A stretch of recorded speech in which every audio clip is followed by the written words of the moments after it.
तो गाइस आ चुके हैं हम एक नई वीडियो में और इस वीडियो में हम बात करेंगे एक नई मांगा सीरीज के बारे में जिसका नाम है वागाबॉन्ड। इस अमेजिंग सी सीरीज को लिखा है ताकेहिको इनोue ने, जो बेस्ड है एक जापानीज स्वॉर्ड्समैन के ऊपर। इस चैप्टर की स्टार्टिंग होती है सेकिगारा की बैटल के बाद से, जहाँ बहुत सारी बॉडीज के बीच में हमारा मेन कैरेक्टर सिनमेन ताके जो पड़ा होता है और वो बहुत इंजर्ड भी होता है। फिर वो बारिश के पानी को पीने की कोशिश करता है, लेकिन उसको कहीं से एक आवाज आती है। वो देखता है कि बहुत सारे घोड़े उसकी तरफ आ रहे हैं और वो उसके ऊपर से ही चले जाते हैं। ताकेजो के अंदर इतनी भी पावर नहीं बची थी कि वो अपने आप को साफ कर सके। वो ऐसे ही सो जाता है। अगली सुबह जब उसकी नींद खुलती है तो वो जाके देखता है कि एक इंसान अपनी मदर से माफी मांग रहा होता है।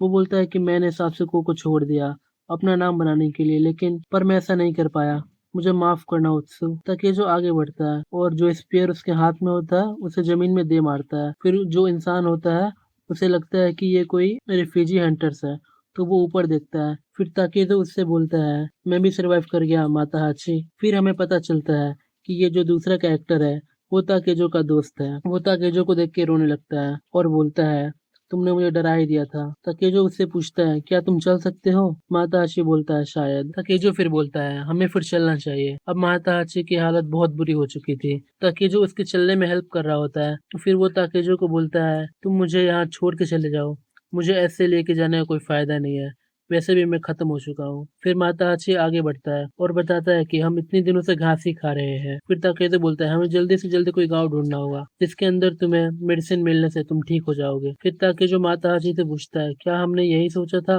कि हम अपने गाँव को छोड़ के जाएंगे, अपने एनिमीज को मारेंगे काटेंगे? माताहाची बोलता है अरे एनिमीज को मारने की बात तो छोड़ो, मैं यहाँ एक घास तक नहीं काट पा रहा हूँ। फिर ताकेजो माताहाची को बोलता है कि इसमें हमारी कोई गलती नहीं है, हम उस लोगों की तरफ से थे जो हारने वाले थे। तभी एक तलवार माताहाची के पीछे आती है और फिर उस पर अटैक होता है। वो कैसे भी बच के वहां से भागता है और बोलता है ताकि जो रेफ्यूजी हंटर्स आ गए हैं, क्योंकि बैटल तो अभी खत्म हुई नहीं थे और ये जो बच गए हैं वो इनके दुश्मन है। दूसरी तरफ ताकि जो रेफ्यूजी हंटर से लड़ रहा होता है वो बोलता है अगर तुम मुझे मारने की कोशिश करोगे तो मैं तुम्हें छोड़ूंगा नहीं। ताकि जो उन दोनों को बिना किसी वेपन के कुचल के मार देता है और जो हंटर उसके दोस्त पे अटैक कर रहा होता है पे वो एक बड़ा सा पत्थर फेंक के उसका सर कुचल देता है। फिर दोनों आगे बढ़ने लगते हैं। ताकेज़ो बोलता है मैं इतनी आसानी से नहीं मरने वाला। उसका दोस्त भी बोलता है मैं भी, चाहे जो भी हो जाए हम अपना नाम बना के रहेंगे। थोड़ी देर बाद माताहाची बेहोश हो जाता है। ताकेज़ो देखता है वहाँ पे बहुत सारी बॉडीज पड़ी हुई है। उसको ये सेंस हो जाता है कि यहाँ पे कोई न कोई है। फिर वो भी बेहोश हो जाता है। तभी एक लड़की उसके पास चल के आती है। तो चैप्टर 1 में इतना ही था, मिलते हैं चैप्टर 2 में, तब तक के लिए बाय बाय।